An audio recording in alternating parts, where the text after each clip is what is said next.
Alléluia. Nous voulons commencer notre exhortation de ce matin. L'exhortation de ce matin par le livre de 1 Jean 5 au 7e verset. Il dit, car il y a trois qui rendent témoignage dans les ciels, le Père, la parole et l'Esprit Saint. Et ces trois sont un. Car il y en a trois qui rendent témoignage dans les ciels, le Père, la parole et le Saint-Esprit. Et ces trois sont un. Car nous allons dans le livre de Jean 1. Jean 1, verset 1er et verset 14e. Nous disons, au commencement était quoi? La parole. Et la parole était avec Dieu, et la parole était Dieu. Praise God. Au verset 14e, il dit, la parole a été faite chair, et elle a habité parmi nous, pleine de grâce et de vérité, et nous avons contemplé sa gloire, une gloire comme celle du Fils unique venu du Père. Praise God. Asseyez-vous s'il vous plaît. Alléluia. Nous sommes en train de parler de la Seigneurie de Jésus dans notre vie. Nous avons parlé de cela hier sur le livre de Colossiens 3, versets 23 à 24. Quand nous servons Dieu, nous devons le servir de tout notre cœur, comme si nous servons à qui? Au Seigneur. Praise the Lord. Mais sans nul doute, la question serait de savoir comment je peux faire Jésus-Christ le Seigneur de ma vie. Comment je peux faire de Jésus-Christ le Seigneur de ma vie. Amen. Ce que nous devons d'abord commencer par savoir, c'est que Jésus-Christ est la parole vivante. Jésus-Christ est la parole vivante. Ça, c'est la première des choses que nous devons nous mettre en tête et savoir que Dieu nous a donné cette parole vivante sous forme écrite que nous appelons quoi? La Bible. La parole s'est faite chair. Dieu a matérialisé la parole. Il était devenu un homme, mais il nous a donné également quoi? Un livre. Pour que cela nous serve de quoi? De référence. Amen. Amen. Donc, ce qui est écrit nous révèle quoi? La parole vivante. Il veut que cette parole soit vivante en nous. Que ça ne soit pas tout simplement dans les livres, que ce ne soit pas dans la Bible, mais que cela devienne une partie intégrante de notre vie. Praise God. Alléluia. Donc, Dieu nous a donné la parole. Il nous a donné la parole pour qu'elle soit premièrement notre instrument d'utilisation. Et quand Dieu nous donne la parole, ce qui nous concerne beaucoup plus, ou premièrement, c'est d'abord quoi? Le Nouveau Testament. Parce que l'Ancien Testament ne nous montre pas comment est-ce que Christ vit. C'est seulement dans le Nouveau Testament où nous voyons Christ lui-même, dont l'Ancien Testament a parlé, nous voyons cela de visu, comment est-ce qu'il vit, et il nous montre le mode de vie que nous devons comment mener. Praise God. Donc, Dieu nous a donné la parole de Dieu. Premièrement, c'est le Nouveau Testament. Et cela doit avoir une première place également dans notre vie. Amen. Si nous donnons la première place à la parole de Dieu, c'est que nous donnons la seigneurie de notre vie à qui? À Jésus-Christ. Donc, tu veux que la seigneurie de Jésus-Christ soit manifeste. Comment est-ce que vous pouvez marcher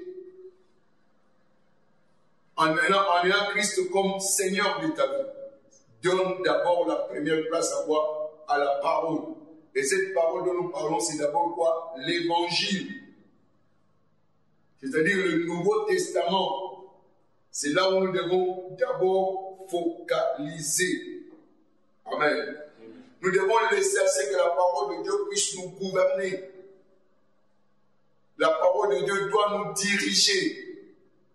Chaque pas que nous faisons doit être conduit par la parole de Dieu. Souvenez-vous, je vous ai dit, Colossiens 1, verset 13, nous avons été transportés du royaume des ténèbres vers le royaume de quoi? Des lumières. Donc, nous sommes dans une autre circonscription, nous sommes dans une autre entité et nous devons respecter la loi de l'entité dans laquelle nous sommes. Amen. La Bible dit que nous sommes assis avec Christ. Où? Dans les lieux célestes. Donc, vous êtes citoyen céleste. Et si vous êtes citoyen céleste, vous devez affectionner d'abord quoi? Les choses d'en haut. Colossiens 1, 1 à 3. Donc, si nous sommes des dieux, nous devons affectionner les choses d'en haut et non pas les choses d'en bas. Donc, que la parole de Dieu soit Seigneur dans notre vie. Comment est-ce que nous pouvons faire de Jésus-Christ le Seigneur de notre vie? Laisse la parole de Dieu te guider. Que la parole de Dieu prenne la première place en vous. Praise the Lord. Alléluia. Alléluia. Alléluia. Que la parole de Dieu puisse nous dominer. Colossiens 3, verset 16. Que la parole de Dieu habite abondamment en vous. Et que tous nos mouvements, tout ce que nous faisons, soient conduits par qui? Par la parole. C'est ça le besoin de la parole. C'est ce qui fera que nous pouvons maintenant laisser la place à Christ et d'être Seigneur dans notre vie. C'est pourquoi Paul a dit, ce n'est plus moi qui vis, c'est Christ qui vit en moi. Donc, chaque chose que je fais, chaque pas que je fais, toute parole que je dis, tout acte que je pose est dicté par quoi? Par la parole de Dieu. C'est comme ça que Christ peut être Seigneur dans notre vie.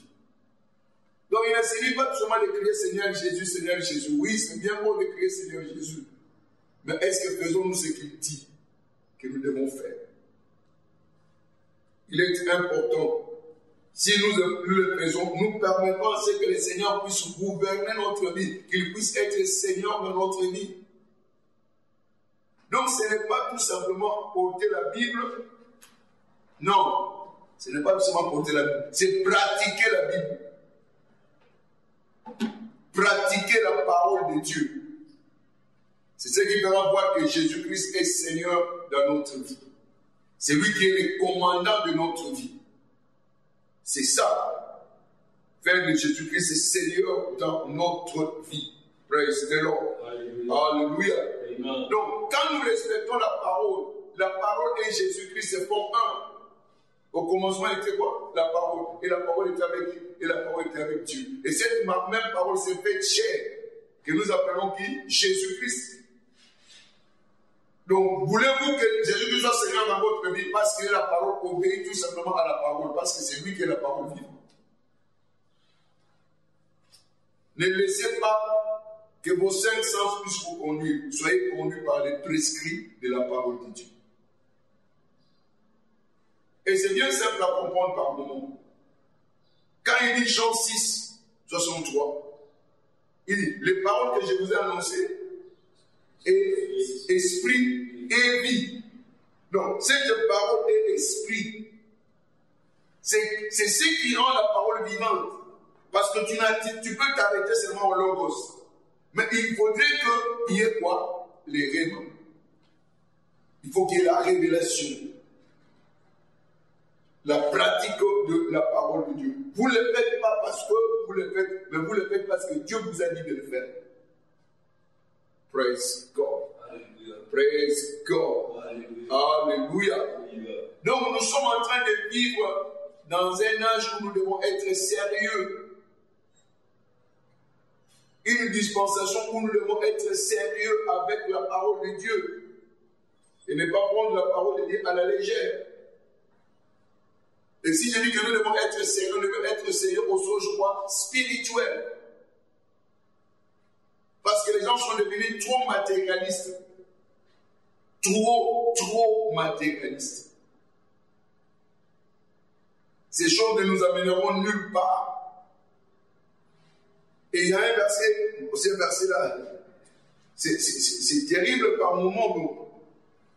Mais dans les Écritures, nous trouvons tout qui peut nous aider dans notre propre vie. Praise God.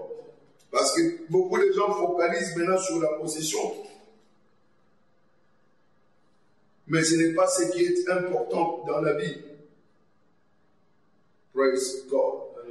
Alléluia. Amen. Oh, je ne peux pas trouver le verset. Vous allez vous annoncer ce verset-là. Parce qu'il y a beaucoup de gens qui sont dans la vie, ils sont étouffés à cause tout simplement des biens matériels. J'aurais voulu lire ce passage-là, je crois que c'est dans le livre de Luc. Luc 12, 15.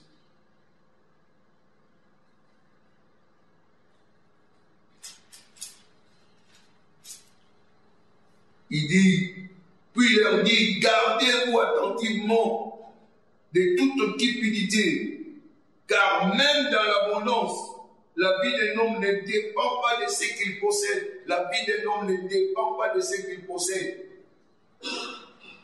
La cupidité, maintenant, c'est la cupidité. Quand il y a crise, c'est à cause de la cupidité. Amen. Nous ne devons pas vivre par ce que nous voyons. Nous ne devons pas vivre par les cinq sens. Nous devons être gouvernés par quoi? Par la parole de Dieu. Amen. Parce qu'aujourd'hui, il y a une course effrénée à la cupidité. Tout le monde veut tout avoir. Et par tous les moyens. Qu'ils font quand même faire souffrir d'autres personnes pour que toi tu puisses t'élever. Vous n'avez pas besoin d'autres qu'ils servent de marchepied pour vous. Non. Chacun a sa destinée. Et si nous suivons le livre, c'est clair. Dieu a un plan pour chacun d'entre nous. Praise the Lord. Praise the Lord. Alléluia. Alléluia. C'est pourquoi nous devons être véritablement des disciples. Je le répète. L'église, ce n'est pas pour les téléspectateurs. Ce n'est pas pour l'amusement. Vous venez à l'église pour apprendre. Et ce que vous apprenez, vous appliquez. Ne nous bornons pas tout seulement à la théorie. Mettons en pratique. Ne soyons pas des auditeurs oubliés, mais soyons des auditeurs qui pratiquent la parole de Dieu. Donc il est obligatoire pour nous d'apprendre ce que la Bible dit. À tout point de vue. Qu'est-ce que la Bible dit au sujet de l'amour? Qu'est-ce que la Bible dit au sujet de la vie? Qu'est-ce que la Bible dit au sujet de l'argent? Qu'est-ce que la Bible dit au sujet de la société? Toutes ces choses-là, nous devons les apprendre et les appliquer. Et c'est ce qui fera quoi? La différence dans notre vie. Praise God. Alléluia. Prenons thématique l'exemple des mariages. Les mariages se font aujourd'hui n'importe comment. Quand la Bible dit que les lits conjugales soient exemptes de toute suie. Mais aujourd'hui, il y a des mariages où les lits sont souillés. Amen. Et même dans les débats, vous voyez des chrétiens poser des questions. Oh, pasteur, est-ce que je peux seulement la marier comme ça sans savoir? Si, mais écoute, est-ce que c'est ce que la Bible dit? Que tu puisses avoir des rapports sexuels avant le mariage? Ne soyons pas conduits par l'amour, ne soyons pas conduits par les hommes, soyons conduits par Dieu. Ayons les regards dans la parole de Dieu et laisse que cette parole puisse nous conduire et nous conduira à bon port. Et le succès sera notre partage. Praise God. Alléluia. Il y a une façon de gérer les enfants selon la parole de Dieu. Et si nous le faisons selon la parole de Dieu, bien aimé, l'excellence sera notre partage. Alléluia. Que la parole de Dieu soit le guide de notre vie. Et c'est un véritable guide. Il ne te conduira pas à la dérive, mais il te conduira au bon port. Que la parole de Dieu soit notre guide, soit notre référence. Alléluia. Comme allez mon autre à chanter, j'aime bien mon frère. C'est qui se répond dans les saints de Dieu. Alléluia. Jésus qui, ma référence et ma quoi? Ma préférence. Il doit être une référence pour toi. Il doit être une préférence pour toi. De toute autre chose, la première chose que tu dois faire, c'est être agréable à lui. Et nous devons apprendre cela à travers les Écritures, comment lui être agréable. Alléluia. Et quand vous le faites, c'est alors que Jésus-Christ est Seigneur dans votre vie. Praise God. C'est la pratique de la parole de Dieu qui fait qu'il devient Seigneur dans votre vie. Laissons-nous conduire par l'Esprit. Il dit, celui qui marche en esprit ne commettra pas quoi? Les œuvres de la chair. Galates combien? 5, verset 16. Donc nous devons marcher en esprit. Donc quand nous parlons d'être en esprit, c'est tout simplement marcher en esprit. Et marcher en esprit, c'est seulement quoi? Obéir à la parole de qui? De Dieu. Et c'est ce qui nous assure un lendemain meilleur. Praise the Lord. C'est de cette manière que Jésus-Christ sera Seigneur de notre vie. Que nous soyons conduits par la parole de Dieu. Que cette parole de Dieu soit une référence pour nous. Que cela soit véritablement notre constitution, que nous respectons scrupuleusement et nous verrons la différence. Sera notre partage. Que le Seigneur vous bénisse. Que le Seigneur vous bénisse. Amen. Et qu'il bénisse aussi sa parole. Amen. Praise the Lord. Alléluia. Nous allons faire notre confession. Vous allez répéter après moi. Seigneur Jésus. Seigneur Jésus, tu es le Seigneur de ma vie. Tu es le Seigneur de ma vie. Je permets à ta parole de me dominer. Je permets à la parole d'avoir la domination sur moi. Par conséquent, tu es le Seigneur de ma vie. C'est toi qui gouvernes ma vie. C'est toi qui me domines. Tu es le Seigneur de ma vie. Sois toujours le Seigneur de ma vie. Dans tous les aspects de ma vie. Que ta parole habite abondamment en moi. Et que je sois pratiquant de la parole. En toutes choses, que toi tu aies la première place. Que tu aies la prééminence dans ma vie. Aujourd'hui, marche devant moi. Rends tout chemin tortueux droit.